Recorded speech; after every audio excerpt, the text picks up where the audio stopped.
Mrs. Wolfstein, you spoke about having Polish papers, a Polish passport. How did you get these? My husband bought this for himself, for me, and for my mother. He bought this for a lot of money. From who? I don't exactly, I do not remember exactly. I think from Jews. I think he bought these papers. Mm-hmm. They produced them? Yeah, mm-hmm. Yeah. Okay. When we left before, you were talking about how your mother was taken by transport to Auschwitz. To Auschwitz. And you went on to the work camp. Yeah. In meantime, the ghetto was divided in two sections, Section A and Section B. In Section A was for working people, and Section B for the remaining of the Jews. In February 1943, Unterscharführer SS Joseph Schwamberger came and he was the man who was responsible for everything. In the ghetto? This was no more ghetto. They changed this to Arbeitscamp, Lager camp, Lager. When they brought us from the jail, they brought us to the office and they asked us about the profession. I said, I'm a dressmaker. The first week at night, I stay with my mother, relatives, very far relatives. In one room we have been 6 persons. And after a week, the Jewish council moved me to a small place, to a kitchen. They gave me a kitchen in a house, 1-story house. And it was so cold. It was January, February, everything frozen. We have a room and a bed without mattress, and the cover was so short that we have to bend our legs because it was so frozen. Every day I have to go to work from 7 o'clock till 6 o'clock at evening. Every day before I left, Anita was in bed because of the cold. I left her some food at the chair close to the bed and something to drink. Some days I took her with me to work and hide her in the clothes. I remember coming back at dark. It was terrible. On one hand, I was carrying her. In the other, I have a piece of bread and some soup from kitchen camp. And coming in the dark to the cold room, it was a miserable existence, if this was ever an existence. A very, very hard time for me. In few weeks, I got sick. Got sick because I got typhus. It was epidemic in Lager. They took me to the hospital. Anita took the family, and I remember lying on the floor among the sick people. I was unconscious, but after 10 days, I was back to work. I recovered. In the spring, they moved us to another location, and I got a room with other family, with the kids, so I need to have a company.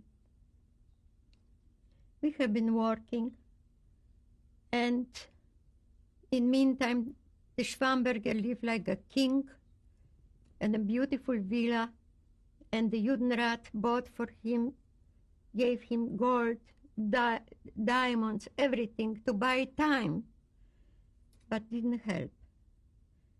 He was a terrible man. I remember him coming to the working place and beat people with dogs and other older people. It was a terrible, terrible time for us.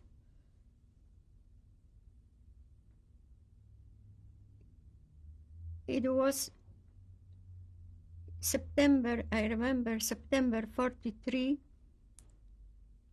One day I heard a policeman, we have a police in the lager, Jewish police, was talking to his mother, and he said to her, in section B, action started. So in the morning, early in the morning, I dressed up Anita and took a small bag, put a few things inside, and ran with her from the house, not to the work, but to the bunker. A bunker is a place when we have been hiding. The bunker was on the first floor in the attic. We have been maybe 20 people there, sitting close one to another. When the action started, we hear in the SS and the Gestapo was searching every place for Jewish people.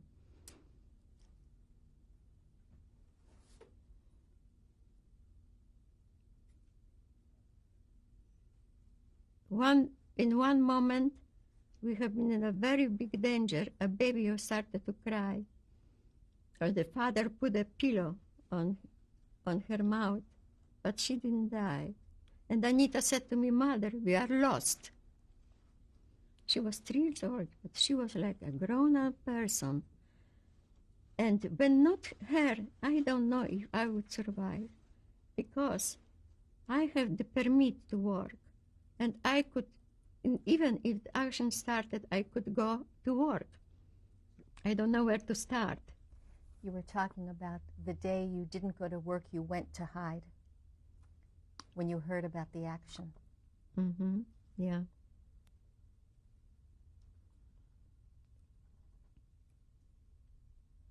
Yeah. So we have been in a bunker, maybe 20 people, hiding there, and the shooting around we can hear. I said in one moment, the baby started to cry. We have been in real danger. But the father was a doctor. He put a pillow on the baby's bed, and Anita said to me, Mother, we are lost. I said, she acted like a grown-up person. And I don't really know if without her I would survive. I always have, if I could go to work, because I have the permit to work, but I have to go, but I would lose my baby, so I have to go into hiding. Was the reason we survived the first action. In September 43, we have a lot of liquidation action. I remember during one, we have been in the camp yard, maybe 300 people before they started to shoot us. And I hide with Anita with a barrel for raining water. And we have been sitting there for a few hours. In the morning, when the shooting stopped, we ran but to another bunker, because this one, where we have been before, they discovered and took the people to the train station, to the transport. So I ran with her to another bunker. The other bunker was built in a building close to my working place. It was one-story house. And in this place, the German collected hundreds of bags of feathers. The people which built the bunker moved from one wall the bags to make a space.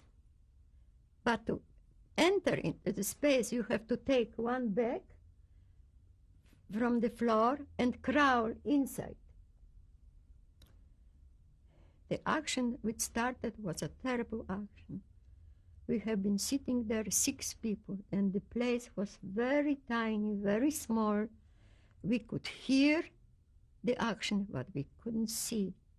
It was terrible, crying and shouting. And after was so quiet, so dead quiet, nobody moved anymore. It was the worst action that I survived. They said that the Przemyśl had before the war, in year 41, 17,000 Jewish population.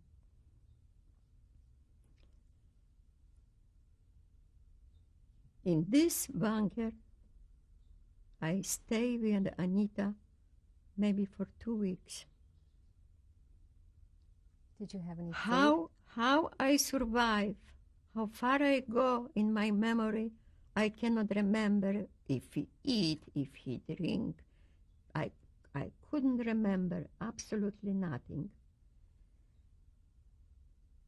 Everywhere was almost empty. A few people downstairs in the cleaning section, we saw a few people.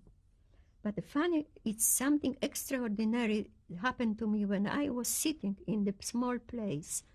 At night, when I closed my eyes, I always saw my parents sitting close to me. My mother from one side, and the father from the other side. And I saw him all the time till I left the place. I didn't consider this at that time extraordinary. I didn't realize something can happen, something like this. But after the war, I was thinking about it so many times. So during the day, when it was quiet downstairs, we could go out and sit in the open.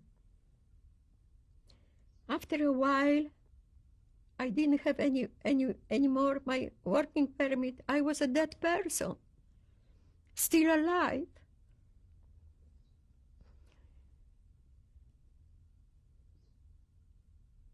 So when I saw they are taking the horses from the place and electrical connection, everything they're taking out, I understood that this is the end and nobody will stay here.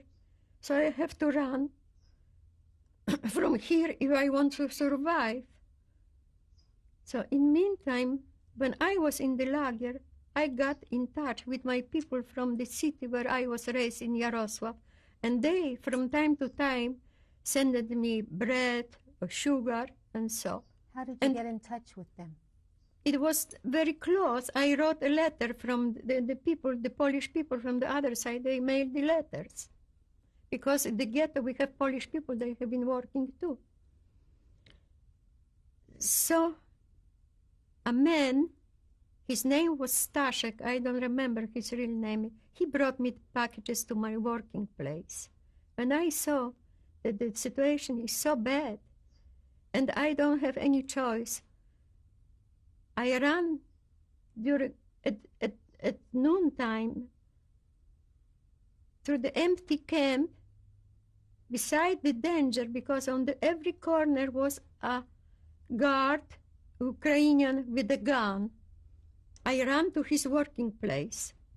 I came there and asked him if he is going to help me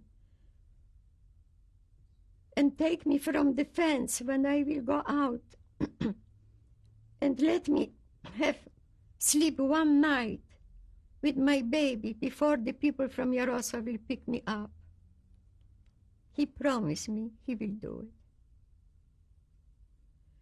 So at night, I left the bunker, went with Anita to one empty house to clean us a little bit, because we have the feathers everywhere in hair, even in our lashes. I cleaned her and myself in the cold water, and she was so crying. And I collected some clothes. They've been everywhere. Put in the bag, and in the morning I ran back to the bunker and waiting for the night. Before I left, I said goodbye to two small children. They have been hiding too. Maybe one was a girl, maybe she was 8, and the boy was maybe 6. I don't know what happened to them. And a brother and a sister, he told me he was a dentist. And they take me off to the fence, and he gave the guard 100 zloty. He should let me go and not kill me in the back after. So I said goodbye to them and with Anita, and I crossed the fence, and I was on the other side of the lager. It was completely dark. I was waiting for a moment for the man, but he was not there. He didn't come. I didn't know where to go, in which one direction. I was completely lost. So I started to walk, and still coming in the same place around. After a moment I stopped, and I was trying to concentrate my thoughts, what to do. At once I hear voices. Voices, the people from the city have been coming to the fence looking for bargains. And they will going back to the city. So I follow them from far away. With Anita, she couldn't almost walk. I carry her. And we came to the big bridge on the River Sun. And here was not so dark, was light.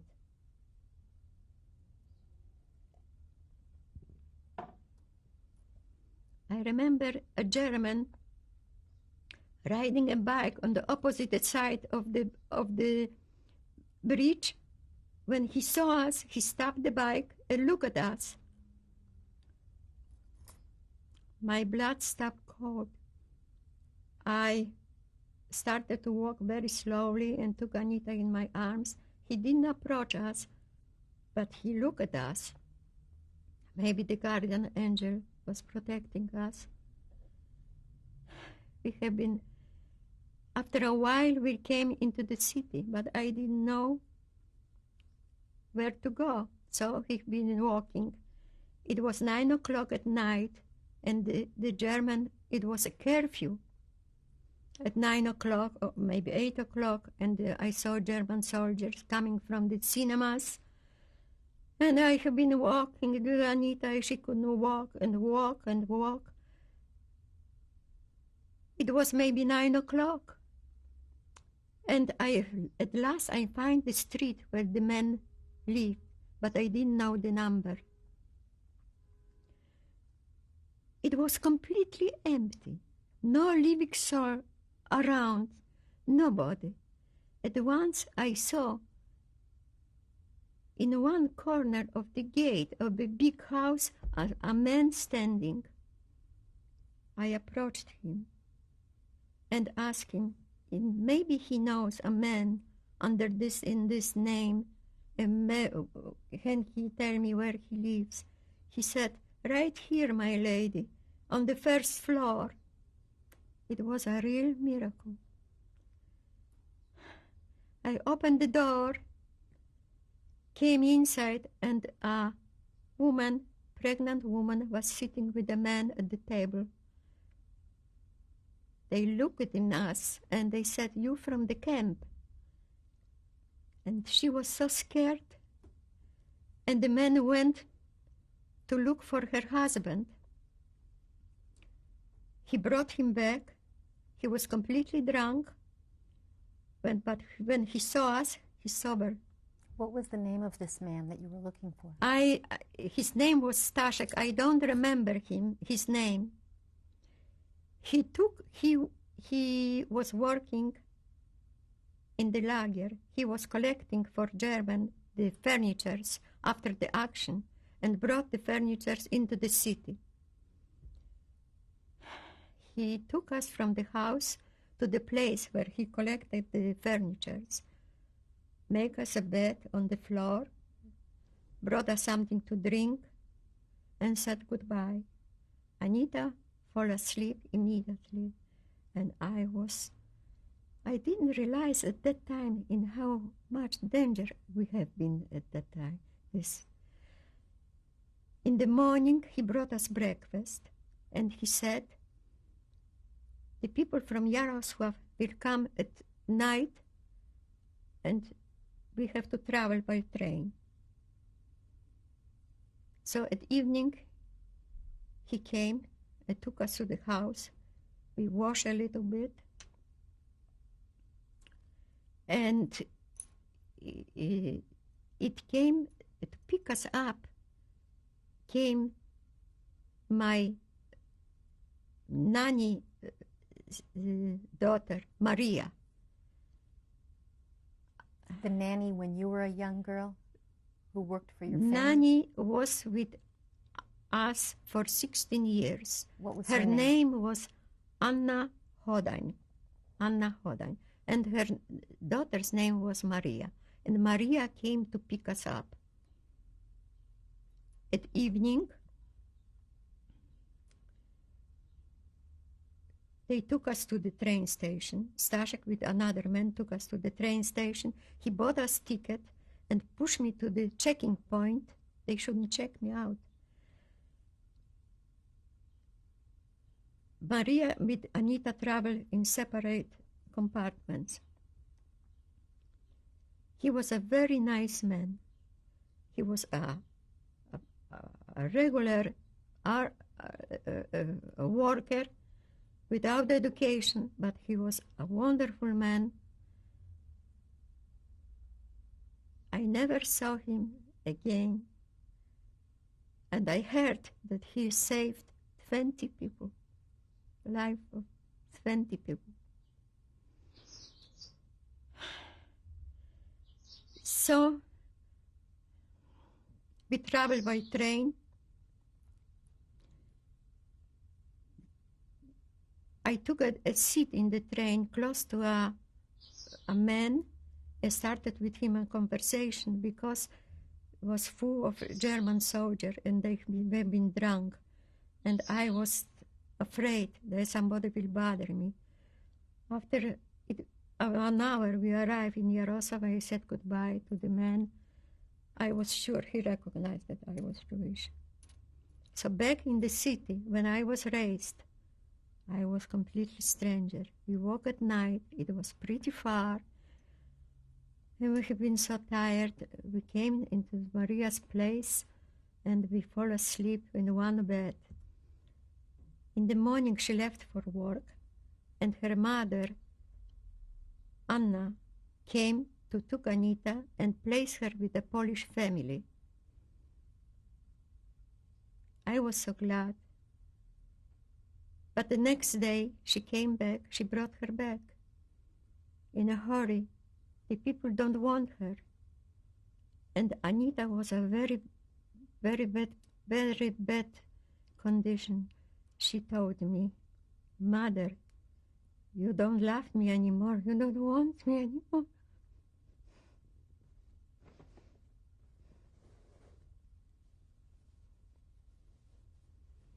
Yeah.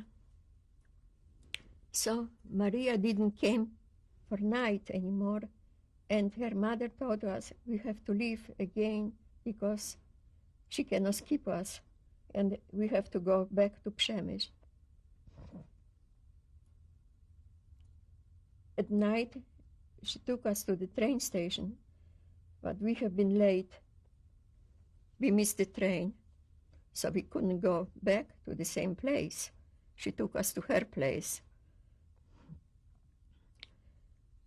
she lived in a house in the basement. She had one room, and she lived with her son and the daughter-in-law. So she could not take us into the room. She put us in a coal bin. This is a place where people in Poland kept coal for winter. We have been lying on the floor all night and day. At evening, she took us out into the room. We washed a little bit, and she gave us something to eat and took us to the train station. The second time we missed the train. Now, what to do, where to go? We don't have any place in the whole world. So I said to Anna, you know, can we try one other place, once more? And it was the place of a woman who worked for us for 4 years for my mother when my father died. Her name was Anna Homin. She was cleaning the offices in the city. She was a very poor one, but only the poor one have a little bit understanding for us. So we went to her place. I remember like today, it was a very cold day, it was raining. Anita couldn't walk. I have to carry her. When Anna saw us, she started to cry. She said we can stay with her for a few days.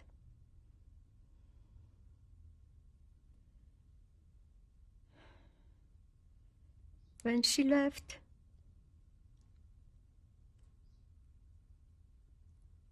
no, I wanted to say this. She lived in a very small house, close to a bigger house. It's like outhouse. She had only one room and a small kitchen, and the room had the door to a veranda. A veranda was covered from all sides. That was the whole place. When Anna left, she opened the door from the veranda, and 3 people came out. 2 men and 1 woman. It was a sister with brother and a fiancé. Who were these people? The girl and the brother was Jewish, but the fiancé was Catholic, but he was in hiding because he ran from a camp too. I looked at them, I didn't believe my eyes. They looked so strange to me, like from another planet. They asked me for news, and I couldn't talk. Why did they look so strange to you? They so neglected, so terribly neglected. They have been hiding more than a year. Do you remember their names? Yeah, I remember. It was Hela, Heniu, and Janek. I don't remember his second name. They decided that I can stay with them, but it was no room for Anita because the hiding place was the veranda, and the veranda was maybe 15 feet long and maybe 10 feet wide. That was the hiding place. So next day came Manya. Manya was Heniu girlfriend. We'll stop right here and change tapes.